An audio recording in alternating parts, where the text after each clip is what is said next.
either love WALL-E or... Actually, I can't think of anyone that hates WALL-E, but there are some people who are indifferent to it. Bottom line, there seems to be these two camps in terms of talking about the movie. Those who love the movie from beginning to end, and those who like the first half but don't really like the second half that much. And sad to say, I'm kind of in that second boat. I don't hate it, it's just after the first act, okay, let's go ahead and take a look at it.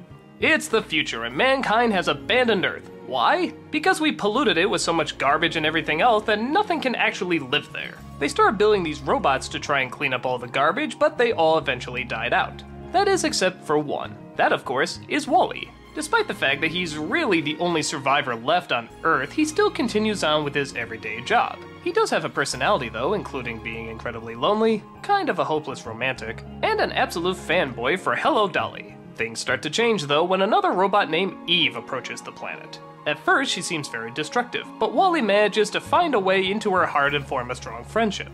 But their friendship has to be put on hold when she discovers a plant growing. She takes this back to where mankind is now living, on a sort of space cruise where mankind has now grown very accustomed to being fat and lazy, and just letting technology do all the work for them. Look, they don't even have to use their legs anymore. WALL-E comes along, and it's a hair-raising adventure to see who can get the plan to humanity first, and show that Earth is still an inhabitable planet. You can probably guess which halves people seem to like or dislike with this movie. A lot of people seem to really enjoy the first half where there's little to no dialogue, a lot of atmosphere, a lot of quiet moments, and all we have to focus on is the friendship/romance of these two machines. It's very slow, and I think a lot of people thought they'd be bored by it, but actually this is the part that most people seem to enjoy the most. The second half I don't think goes downhill, it just isn't as good as the first half. We see what mankind is up to, we see they're not totally beyond hope, that they do in fact have some likability, and yeah, we want to see them return to Earth and repopulate the species again. I guess my major issues with the second half is, one, we know what the lesson is gonna be. Hell, we know what the lesson is in the first second of the movie. It's a cautionary tale about the future and technology and pollution, and yeah, it's good, and it was much more powerful when you didn't hammer it in. The environment is all you need. My second issue is that the world that they create for humanity is not all that interesting. And I don't know why. The ship should be really cool with all the high-tech gadgets and technology and all the funny little jokes they have going on. And they're by no means awful, it's just not Pixar's A-game joke material. The humans all sort of look the same and act the same, and a lot of the other robots aren't really that memorable, and the commentary is pretty clear, and yeah, is it awful? No. I think a lot of people just thought after that first half there was something even stronger that was building up to, like an even bigger conspiracy. And there is one, sort of.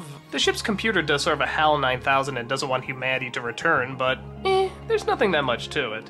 I think a lot of people would have been happier if they either just kept it on Earth the whole time and humanity was sort of the great mystery, or maybe if the second half was like a space adventure where they go through all sorts of different worlds and planets and galaxies and, I don't know, just something a little stronger than this. But honestly, I think it's just the Lilo and Stitch effect. It's not that one part is necessarily bad, it's just that one part was so unbelievably good it overshadows the other half. Some points are weird, like I don't know why they have live action people at some times and then computer generated ones at others. They don't try to make the CG people look like real people, so it's kinda distracting. I also never got how if Eve is supposed to be the machine that goes down and tries to find life, the delicate life that she needs to protect, how come she keeps blowing up everything? Like if anything moves, she just destroys it. Isn't that kind of going against what the mission is? Well, outside of that, I think WALL-E is a very enjoyable picture. I think it could have been an unbelievable film if it kept the tone it had in the first half, but it's still smart enough, and it still has some creativity, and it still keeps your interest. So I like the film. I don't know if I see it that many times again, but I think it was enjoyable once. It has some entertaining as well as mature moments for kids, and it has some great atmosphere for adults. And in my opinion, that's more than enough to recommend it.